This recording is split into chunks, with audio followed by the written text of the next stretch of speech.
Hermanos, este sermón se titula Restaurando la pureza del culto. El Salmo 33, versículo 3 dice, Cantadle cántico nuevo, hacedlo bien. Así dice el Salmo 33. Cantadle cántico nuevo, hacedlo bien. No muchos cristianos en esta generación toman en serio la palabra de Dios.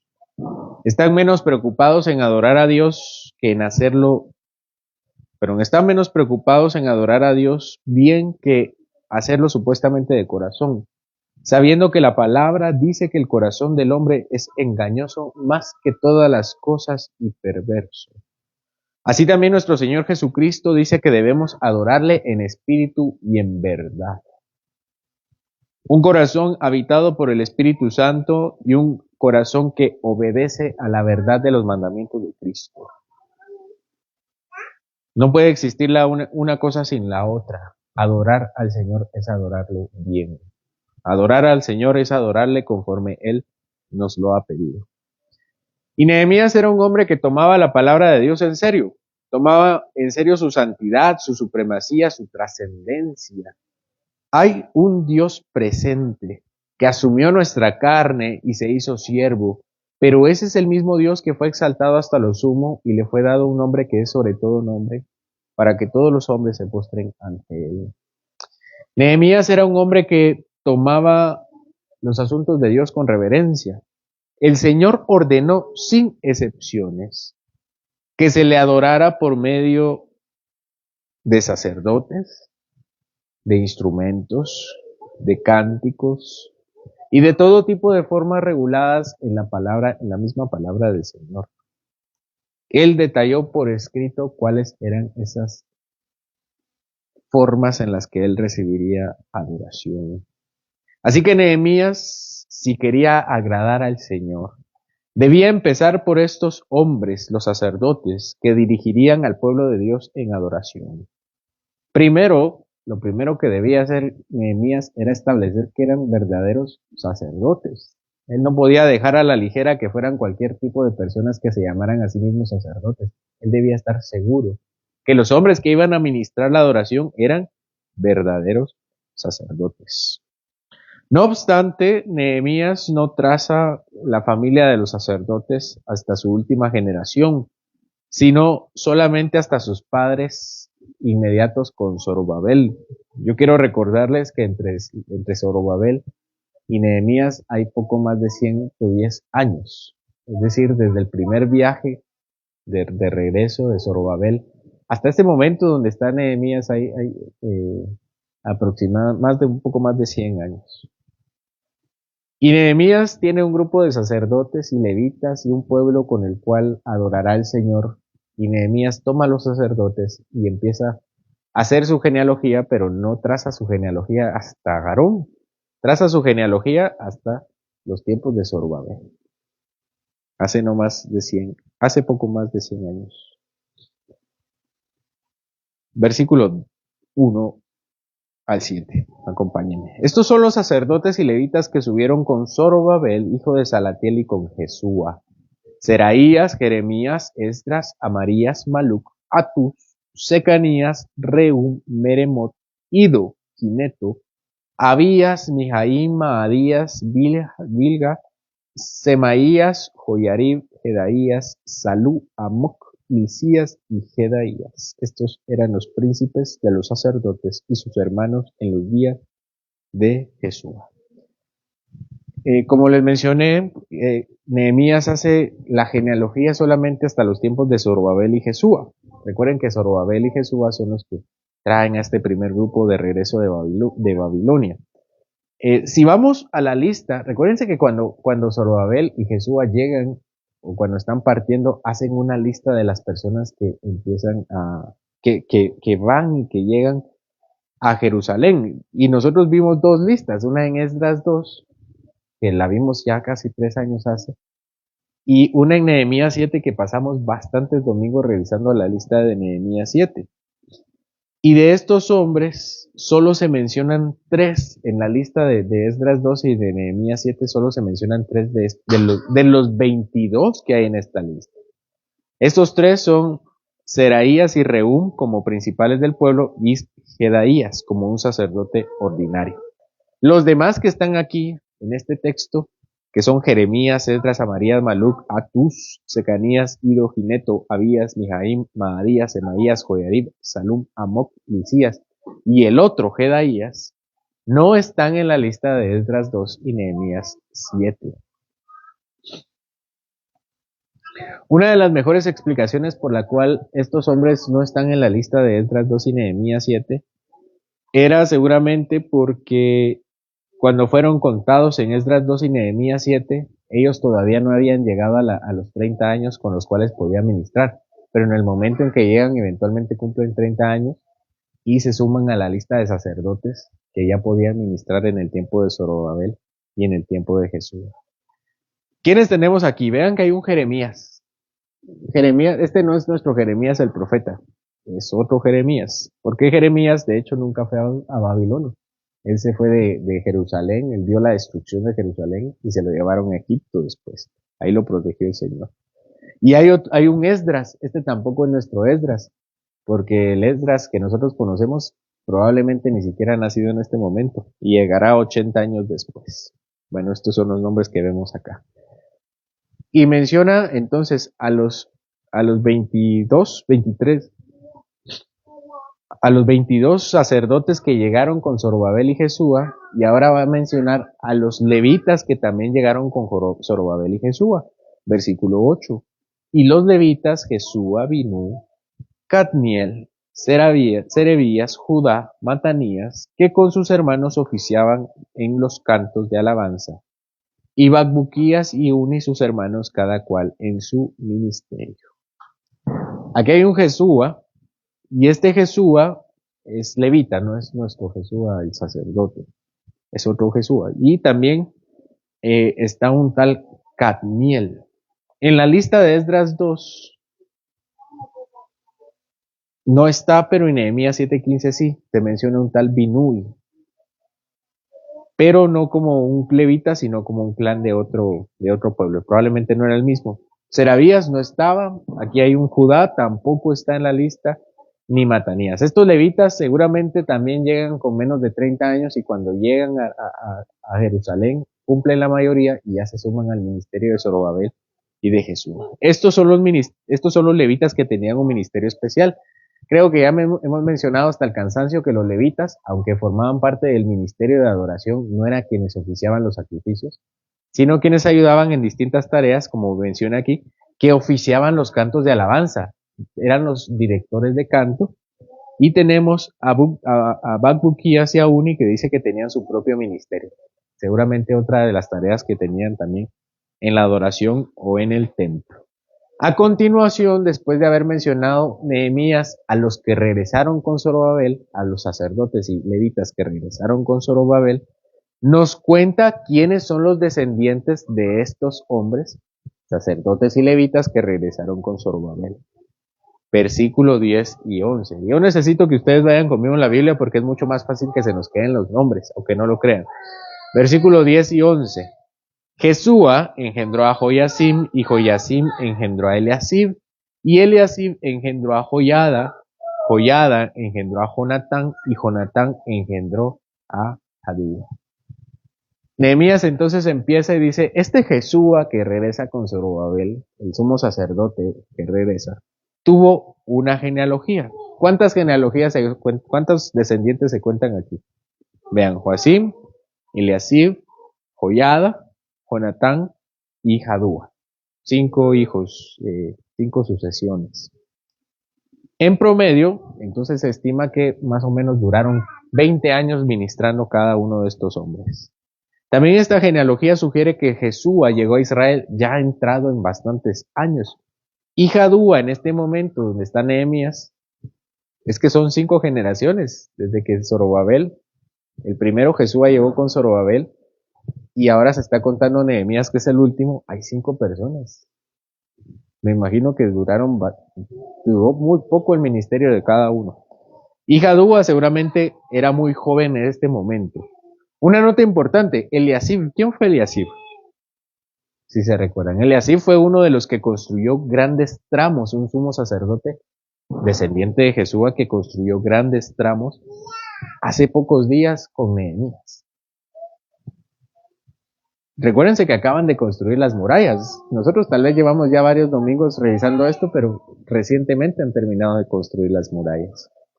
A continuación, se mencionará de cada uno de los listados, versículos del 12 al 19.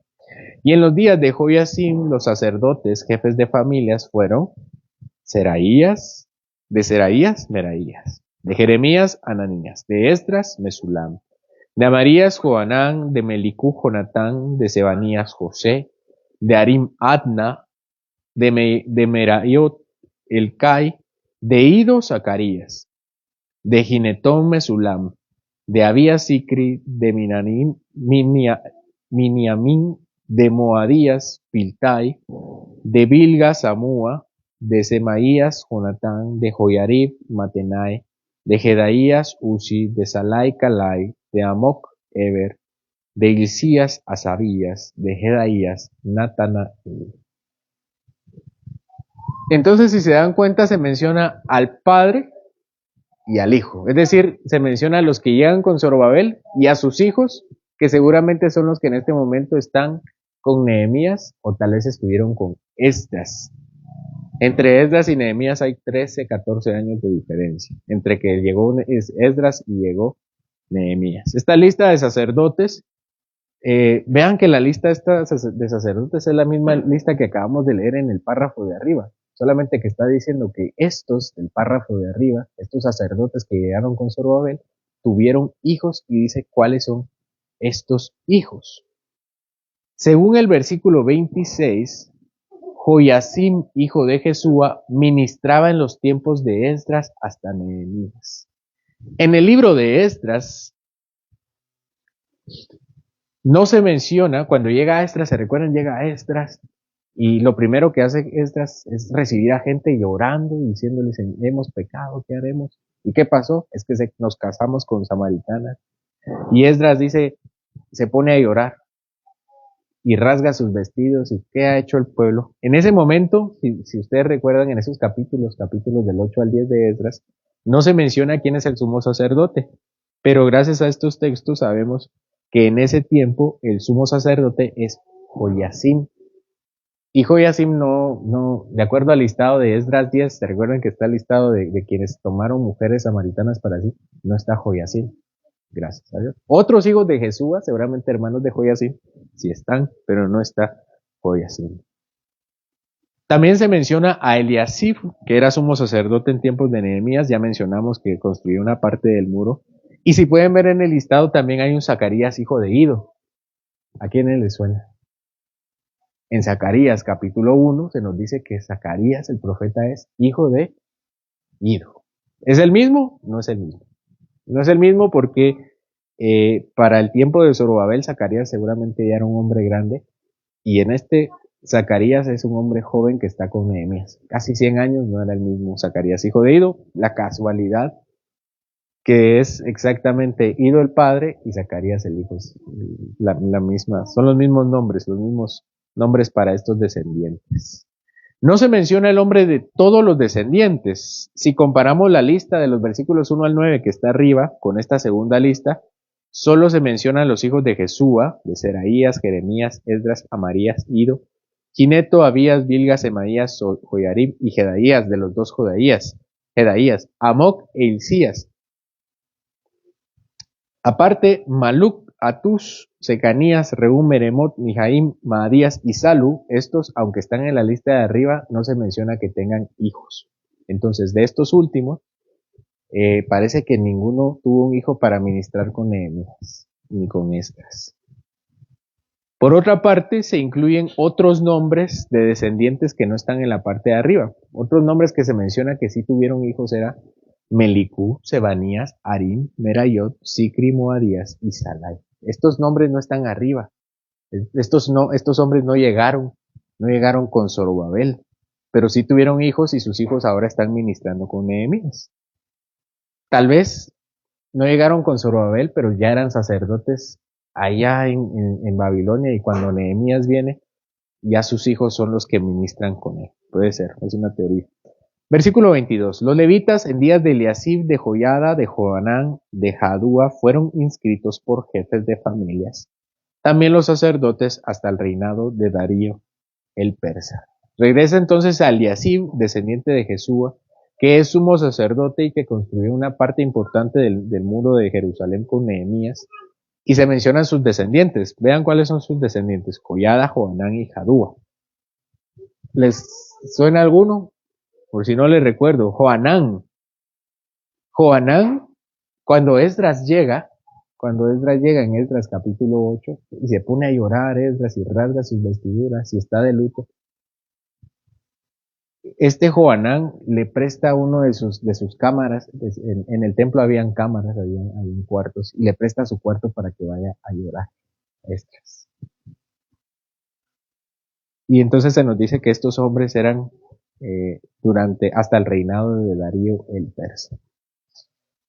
Seguimos con la lista, versículos 23 al 26. Los hijos de Leví, jefes de familias, fueron inscritos en el libro de las crónicas hasta los días de Johanán, hijo de Eliasib. Los principales de los levitas: Asabías, Serebías, Jesúa, hijo de Cadmiel, y sus hermanos delante de ellos, para alabar y dar gracias conforme al estatuto de David, varón de Dios, guardando su turno. Matanías, Bacbuquías, Obadías, Mesulam, Talmón y Acub, guardas, eran porteros para la guardia a las entradas de las puertas. Estos fueron en los días de Joiacim, hijo de Jesúa, hijo de Josadac, en los días del gobernador Nehemías y del sacerdote Esdras escriba. Bueno, entonces aquí se nos dice, empieza ya a organizar Nehemías la adoración. Para nosotros puede ser demasiado engorroso que Nehemías esté dando un listado de personas que nosotros no conocemos y que ni siquiera podemos pronunciar sus nombres, pero para él es importante. Y no porque sea importante en su corazoncito, es importante porque es necesario, como dice el Salmo 33:3, cantad al Señor, hacedlo bien. Y necesita saber que los hombres que va a poner a adorar sean verdaderos sacerdotes y verdaderos levitas. Y los versículos 23 al 26 divide entonces a los levitas. Aquellos levitas que habían sido apartados por David, eso lo mencionamos en la mañana. David fue quien instituye los turnos del canto y aparta a estos hombres para que canten. Ahí dice David, varón de Dios. Nehemías se da la tarea de escribir y dice, estos fueron puestos así porque el rey David, varón de Dios, lo estableció así. Y después habla del 25 al 26 que separa a otro grupo de levitas y dice, estos no son cantores, estos se van a dedicar, de acuerdo a los estatutos de Dios, a las puertas. Y ahora ya tienen bastantes puertas porque ya está el muro de Jerusalén, pero ellos ministran en el muro del templo. Y mencionamos que los porteros no solamente abrían y cerraban puertas, los porteros estaban encargados de organizar a todo el pueblo. Imaginen toda la gente amontonada y sus sacrificios y llevando a nuestro Señor Jesucristo. Esa era la vida, así era el templo, era un lugar donde se trabajaba mucho los cambios.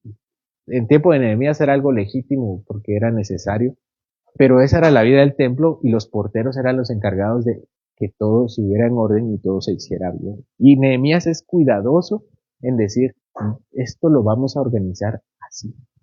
Según Brown, Matanías era jefe para comenzar la acción de gracias en la oración y aparece asimismo incluida en la lista de los sacerdotes y levitas que regresaron como encargados de los cánticos de acción de gracias.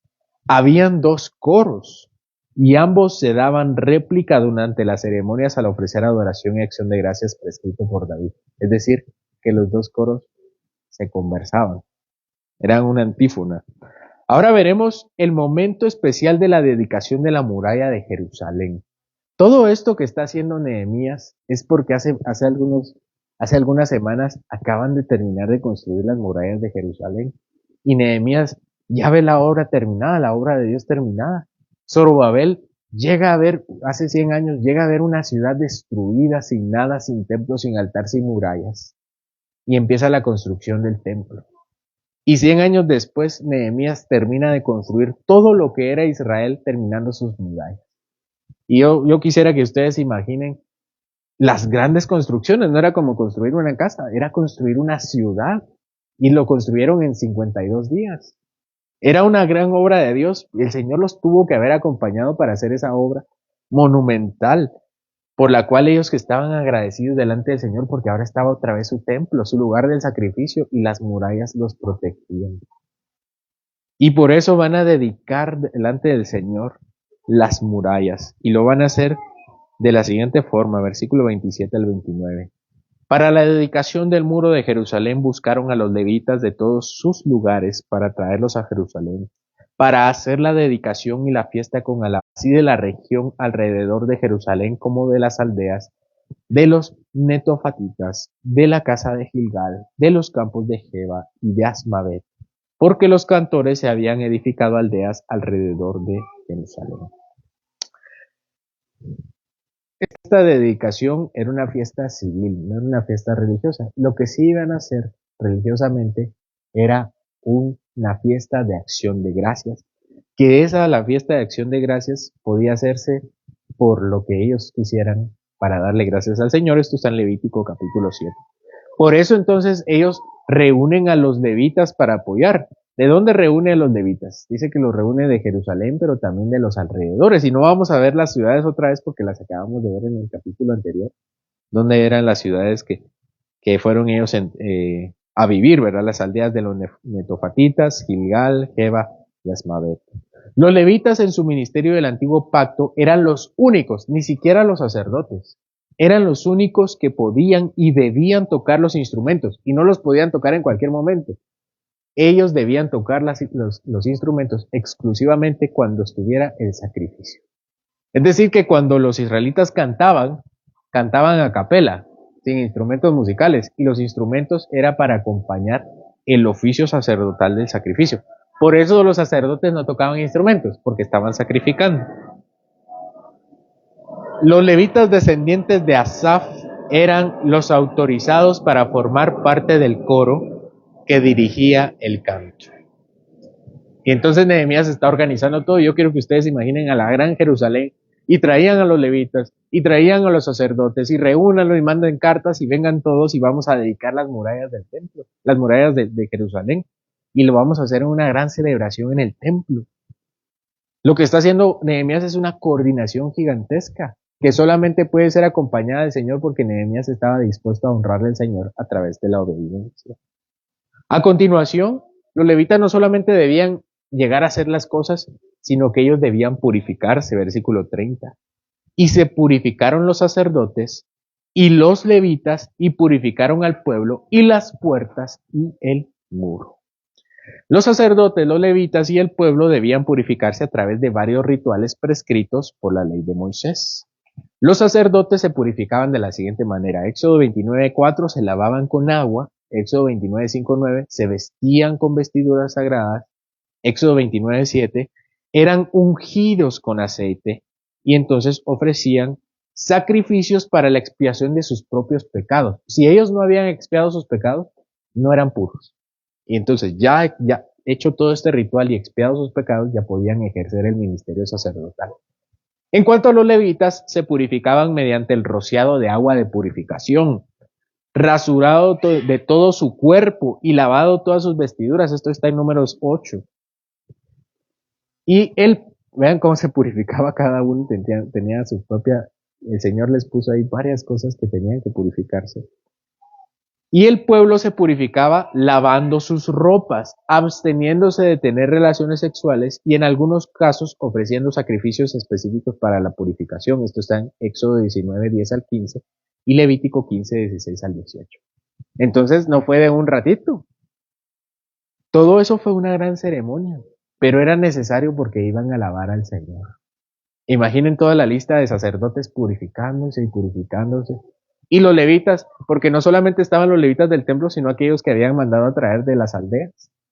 Y el pueblo que ya era, ya era numeroso, y todos se purificaron, porque era necesario que ellos adoraran a Dios y lo hicieran bien. Ahora la disposición del coro levítico, versículos 31-39. Dice Nehemías, hice luego subir a los príncipes de Judá sobre el muro y puse 2 coros grandes que fueron en procesión. El uno a la derecha sobre el muro hacia la puerta del muladar, e iba tras ellos Osaías con la mitad de los príncipes de Judá, y Azarías, Esdras, Mesulam, Judá y Benjamín, Semaías y Jeremías. Y de los hijos de los sacerdotes iban con trompetas Zacarías, hijo de Jonatán, Semaías, hijo de Matanías, hijo de Micaías, hijo de Zacur, hijo de Asaf. Y sus hermanos Semaías, Azarael, Milalae, Gilalae, Maae, Natanael, Judá y Anani, con los instrumentos musicales de David, varón de Dios, y el escriba Esdras delante de ellos. Por la subida del muro desde la casa de David hasta la puerta de las aguas al oriente. El segundo coro iba al lado opuesto, yo en pos de él, con la mitad del pueblo sobre el muro, desde la torre de hornos hasta el muro ancho, y desde la puerta de él y la torre de Amnea hasta la puerta de las ovejas, se detuvieron en la puerta de la casa. Esta procesión no está regulada. No hay tal cosa en la ley de Dios. Porque no había tal cosa como Jerusalén durante el tiempo de Moisés. Así que Nehemías se toma la libertad de decir dónde iniciará toda la procesión de la adoración. Y estaba haciendo todo conforme a la palabra de David. Estaba haciendo la organización de los cantores conforme a lo que estaba diciendo David. Y habían 2 grupos. Un grupo dirigido por Osaías, que iba con la mitad de los príncipes de Judá, y llevaban varios instrumentistas levitas, y acompañados también por el escriba Esdras. Esdras era un personaje importante, él había predicado días antes, ¿te recuerdas? Lo leímos ahorita en Nehemías 8. Esdras era un personaje importante, él era un gran predicador, y Nehemías lo pone para dirigir, para acompañar a este grupo de cantores. Y del otro lado, hay otro grupo de instrumentistas y de cantores, pero dirigidos por Nehemías. Y Nehemías dice que ellos pasan por varias puertas, pasan por la puerta de Efraín, la puerta vieja, la puerta del pescado y la torre de Ananeel, la torre de Amnea, y por la puerta de ovejas, y se detienen en la puerta de la cárcel. Es decir, que todo su recorrido fue precisamente para dedicar, para mostrar lo que el Señor había hecho. Todos los muros, ellos estaban protegidos por el Señor como Él lo había prometido. Para eso, si ustedes recuerdan qué es lo que dice Nehemías al principio, él dice que él sabe que el Señor lo está llamando para una obra grande, que es dejar su oficio como copero y restaurar las murallas de Jerusalén. Y entonces eso era la culminación de la obra del Señor, como el Señor lo había acompañado desde haber dejado todo lo cómodo y todo lo conocido para alcanzar el llamado del Señor y ver la obra culminada. El primer coro empieza su marcha por el muro hacia la derecha. Y este grupo se dirige hacia el norte pasando por varios puntos claves. El segundo coro se dirige por la izquierda, comenzando por la puerta del pescado, y pasaron por otros lugares importantes como ya mencionamos. Esta procesión era un preámbulo a la adoración muy similar a la dedicación del templo. Cuando el rey Salomón lo hizo, también dedica el templo. Ambos eventos fueron eventos de gratitud y de consagración a Dios, involucrando ceremonias solemnes con una participación masiva del pueblo. En ambos casos se organizaron grandes procesiones. Tanto Nehemías como Salomón organizan grandes procesiones. 2 coros marcharon sobre el muro de la ciudad mientras la dedicación del templo. Salomón condujo al pueblo en una ceremonia con oraciones y sacrificios. Ambos actos expresaban la dedicación de la obra terminada de Dios, buscando su bendición y su presencia continua entre su pueblo, que estaba protegido por la ciudad. Versículo 40 al 43. Llegaron luego los 2 coros a la casa de Dios, y yo y la mitad de los oficiales conmigo, y los sacerdotes Eliacim, Maaseías, Miniamín, Micaías, Elioenai, Zacarías y Ananías, con trompetas. Y Maasías, Semaías, Eleazar, Uzi, Joanán, Malquías, Elam y Ezer. Y los cantores cantaban en alta voz, Israías era el director. Y sacrificaron aquel día numerosas víctimas y se regocijaron porque Dios los había recreado con grande contentamiento. Se alegraron también las mujeres y los niños, y el alborozo de Jerusalén fue oído desde lejos. Todos los levitas y los cantores, todos los sacerdotes puestos por David y dispuestos por él, llegaron con alegría y sacrificaron con acción de gracias como Moisés lo había dispuesto. Nótese que el texto resalta más el orden que ya se asume, pero también ahora agrega el hecho de que hay una disposición del corazón. Dice que ellos se regocijaron y tenían grande contentamiento. Así que nosotros no podemos entender la adoración a Dios de su orden fuera de la disposición del corazón. No existe una verdadera obediencia si no hay un corazón que está feliz en el Señor. Cuando uno habla de la santidad y la obediencia, generalmente uno piensa que estamos hablando de alguien enojado, o triste, o amargado, pero la obediencia es todo lo contrario. La obediencia al Señor es gozo verdadero. Y eso es lo que ellos tenían en su corazón. Pero como Pablo dijo, todo ministro que trabaja en las cosas sagradas comen del templo y que los que sirven en el altar del altar participan, ¿se recuerdan? Esto también está en Levítico 7, donde se dice cuál es la forma en que los sacerdotes participaban de todo lo que el templo tenía. Versículo 44, vamos a leer versículo 44 al final. En aquel día fueron puestos varones sobre las cámaras de los tesoros, de las ofrendas, de las primicias y de los diezmos, legales para los sacerdotes y levitas, porque era grande el gozo de Judá con respecto a los sacerdotes y levitas que servían, y habían cumplido el servicio de su Dios y el servicio de la expiación, como también los cantores y los porteros de David y de Salomón su hijo. Porque desde el tiempo de David y de Asaf, ya de antiguo, había un director de cantores para los cánticos y alabanzas y acciones de gracias a Dios. Y todo Israel en días de Zorobabel y en días de Nehemías daba alimentos a los cantores y a los porteros, cada cosa en su día. Consagraban asimismo sus porciones a los levitas, y los levitas consagraban parte a los hijos de Aarón. Así que, hermanos, parte del orden a la adoración es el sostenimiento de los ministros. Y no podemos obviarlo. Estos participaban, no sé si se recuerdan, pero ¿qué hacían con los sacrificios? ¿Será que los tiraban? Dejaban que hicieran humo negro. Se los comían. Principalmente se lo comían los ministros del templo, es decir, los sacerdotes y los levitas.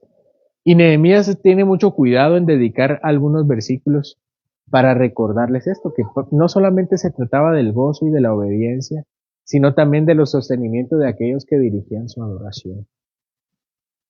Y cada uno es puesto en su lugar, dice, de los tesoros, de las ofrendas, de las primicias y de los diezmos, pero cada uno también recibía y no había necesidad. ¿Cuál era el problema en este tiempo de no sostener a los ministros?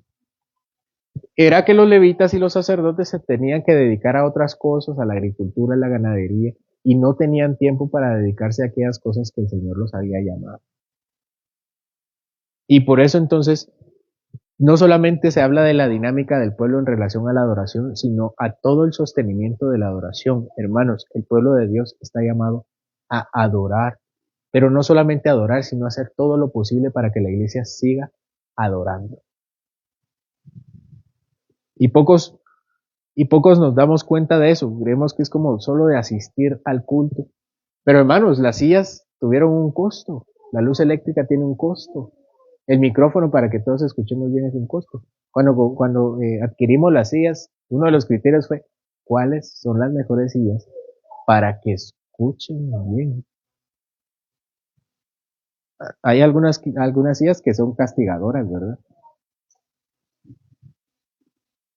Pero el propósito es que la iglesia no solamente tiene que adorar, sino tiene que hacer todo lo posible para que la adoración se dé en un buen contexto, para que la iglesia siga adorando. Por eso las iglesias compran sus edificios, porque buscan un lugar adecuado. Y no estoy diciendo que esa es la forma de hacerlo, pero esa es ese fue el origen de que las iglesias empezaron a comprar, dejaron las casas y empezaron a comprar edificios, porque buscaban un lugar para adorarle bien. Y entonces, hermanos, cuando nosotros pensemos, como decir, falta mi voz desafinada en este coro que está aquí, sino que todos formamos parte con lo que somos y con lo que tenemos para que los otros también adoren bien. Nehemías 12 ofrece un relato detallado de la dedicación del muro de Jerusalén, destacando la importancia de la restauración de la ciudad y el papel de la adoración en el proceso. Este capítulo describe la organización de los sacerdotes y levitas y la participación de 2 coros en la ceremonia y la gran celebración que incluyó sacrificios y alabanzas. La atención al detalle, hermanos, el detalle, es hermoso el detalle. Como la mención de genealogías y la disposición de los coros y la procesión y todas aquellas cosas que fueron, aquellos lugares que fueron atendiendo. Muestra el respeto por la ley del Señor. Eran cuidadosos. Cantad al Señor, hacedlo bien. El capítulo ilustra cómo la dedicación y la restauración deben ser celebradas con actos solemnes de adoración y agradecimiento. La participación activa del pueblo de Dios, aunque se menciona el pueblo de Dios en general, es necesario que el pueblo de Dios esté ahí para sostener la adoración. Esto demuestra la importancia de involucrar a todos, hermanos. Todos son importantes acá. Y muchos lo dicen por decirlo, pero no. Todos son importantes acá.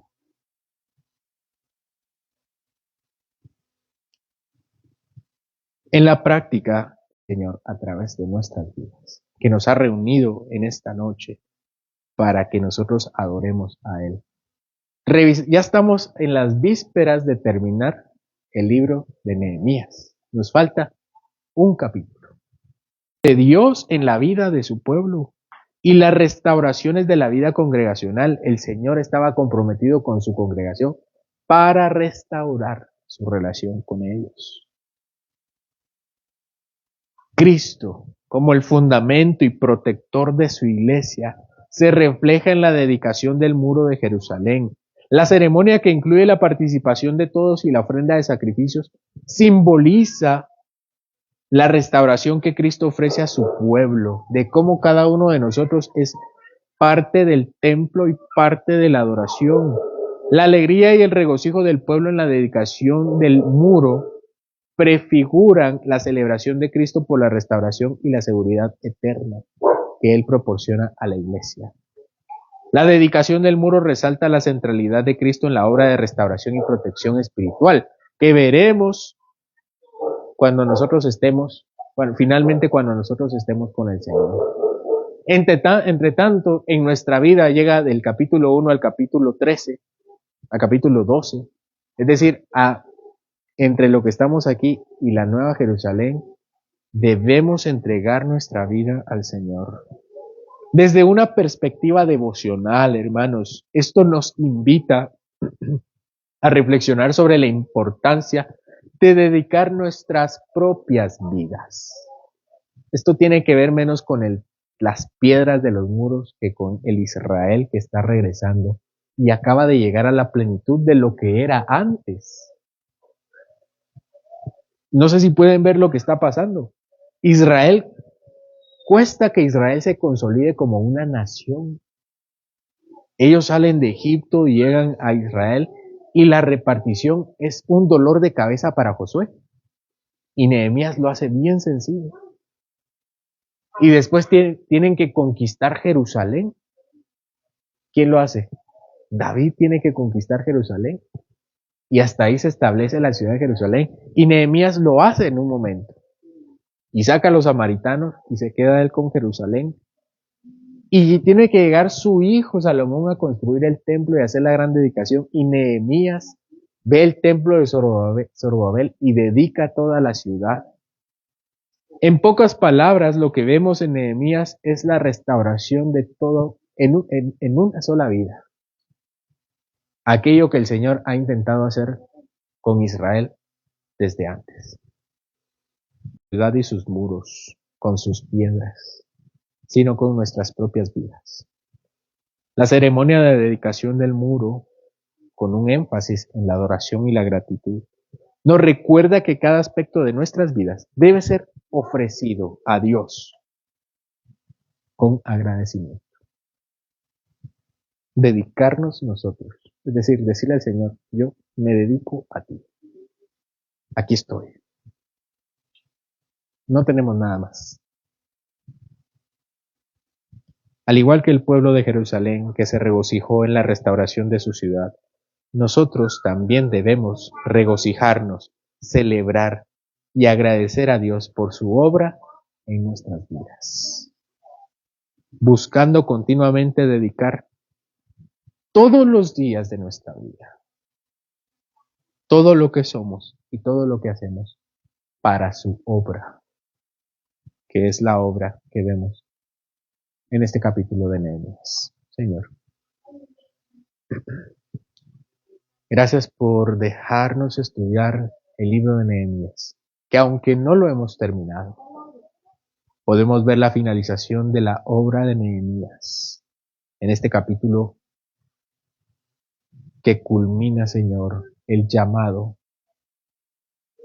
de este hombre que sufrió, Señor, y que tuvo muchas dificultades, amenazas de muerte, pero nunca se hizo para atrás, nunca se portó como un cobarde, sino que se dedicó por entero a dedicarse él mismo para la obra de tu reino. Nosotros también, Señor. Que esto se trate menos de piedras o de muros, sino que nuestra propia vida sea consagrada a ti, dedicada, no en grandes procesiones levíticas y sacerdotales, sino en una vida purificada por Jesucristo, quien es para nosotros nuestro verdadero sacerdote y aquel que nos presenta delante de la gloria del Padre, al lugar santísimo, en el cielo, en el trono de la gracia. Y ayúdanos, Señor, a vernos a nosotros mismos como aquellos dirigidos por el gran sacerdote del orden de Melquisedec, por Jesucristo, que dirige la adoración y nos dirige a nosotros hacia la verdadera adoración y al verdadero lugar santo, al verdadero lugar de Dios. Y ver nuestra vida como un peregrinaje donde tu obra es preeminente, Señor, donde sobre todas las cosas, más que nuestra propia agenda, debe ser cumplido tu propósito en nosotros. Tu propósito, Señor, no el nuestro. Ayúdanos, Señor, a vernos a cada uno con un llamado especial, que ninguno otro tiene. No uno más dentro del pueblo, sino como alguien que tú estás edificando, Señor, para tu propia gloria. En Jesucristo oramos. Amén.